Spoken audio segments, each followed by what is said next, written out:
கிறிஸ்து சீக்கிரமா வரப்போகிறார். ஒரு ஆமேன் சொல்ல மாட்டேங்கிறீங்களே. உற்சாகத்தோடு இருக்கலாமா? கரங்களை உயர்த்தி ஒரு ஆமேன் சொல்லுங்க பார்க்கலாம். அல்லேலூயா. அவர் சீக்கிரமாய் வருவேன் என்று வாக்கு கொடுத்திருக்கிறார். வேகமாக ஆண்டவர் வரப்போகிறார்.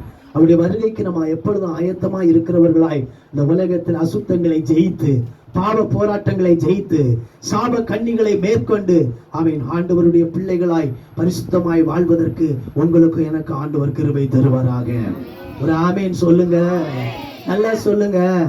அல்லேலூயா, ஸ்தோத்திரம். அப்போ ஜெயம் கொடுக்கிறது யாரு? கர்த்தர்.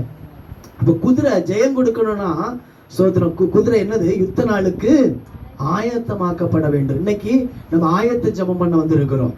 நாளைக்குள்ள ஆராதனையில ஒரு பெரிய ஜெயத்தை கர்த்தர் நமக்கு தர வேண்டுமானால், ஒரு பெரிய இந்த விடுதலையை நம்முடைய வாழ்க்கையில் ஆண்டவர் தர வேண்டுமானால், நமக்கு கேள்விக்குறியாக இருக்கிற காரியத்துல ஆண்டவராக இயேசு கிறிஸ்து பரிசுத்த ஆவியானுடைய மூலமாக ஒரு பெரிய ஆமென் கேள்விக்கு விடை கொடுக்க வேண்டுமானால், அற்புதங்களும் விடுதலைகளையும் ஆண்டவர் செய்ய வேண்டுமானால், நம்ம இந்த இடத்துல ஆயத்த ஜெபத்துல நம்ம வந்து அந்த காரியத்துக்காக நம்ம ஜெபிக்க வந்திருக்கிறோம்.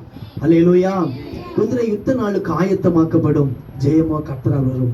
நம்ம ஜெபித்து ஆயத்தமாகும் போது ஆராதனை ஜெயமாய் நம்முடைய வாழ்க்கையில மாறும். தேசத்துக்கு ஜெயத்தை கொண்டு வரும். ரட்சிக்கப்படாத பிள்ளைகள் ரட்சிக்கப்படுவார்கள். அல்லேலூயா. ஆலயத்துல வந்து வராதபடி இருக்கிற ஜனங்கள் ஆண்டவர் மறுபடியும் இந்த ஆலயத்துல கொண்டு வந்து சேர்க்கத்தக்க வல்லமையான கிரியைகளை கர்த்தர் அவர்கள் மத்தியில வெளிப்படுத்துவார்.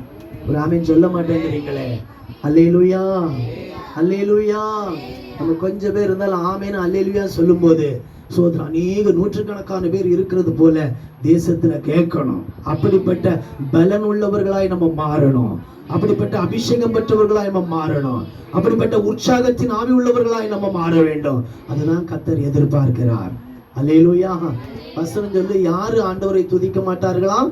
மௌனத்தில் இருக்கிறவர்களும் மரித்தவர்களும் ஆண்டவரை துதிக்க முடியாது. அல்லேலூயா.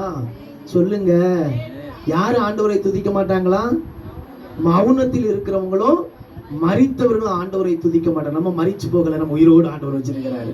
அல்லேலூயா. நம்ம மௌனத்தில் இருக்கல, நம்ம வாயை ஆண்டவர் நல்ல பேசுவதற்காக, ஆண்டவர் நமக்கு நல்ல வார்த்தைகளை பேசுவதற்காக நமக்கு நல்ல ஒரு வாயை கத்து தந்திருக்கு. அதனால எப்பொழுது ஆமேனும் அல்லேலூயா நம்முடைய சபைக்குள்ள இருந்து வெளிப்படும் போது சுற்று வட்டாரங்களில் கிரியை செய்கிற அசைவாடுகிற பிசாசின் கிரியைகள் அழிக்கப்பட்டு தேசம் ஆண்டவருக்காக எழுப்ப ஆண்டவருடைய ஆவியானவர் கிரியை செய்ய அவர் போதுமானவராக இருக்கிறார். அல்லேலூயா, அல்லேலூயா. சோதரன் நாம் ஆயத்தமா இருப்போம். கர்த்தர் பெரிய காரியங்களை தேசத்தில் ஆண்டவர் செய்வார். நாளைக்குள்ள ஆராதனையினுடைய ஆசீர்வாதத்துக்காக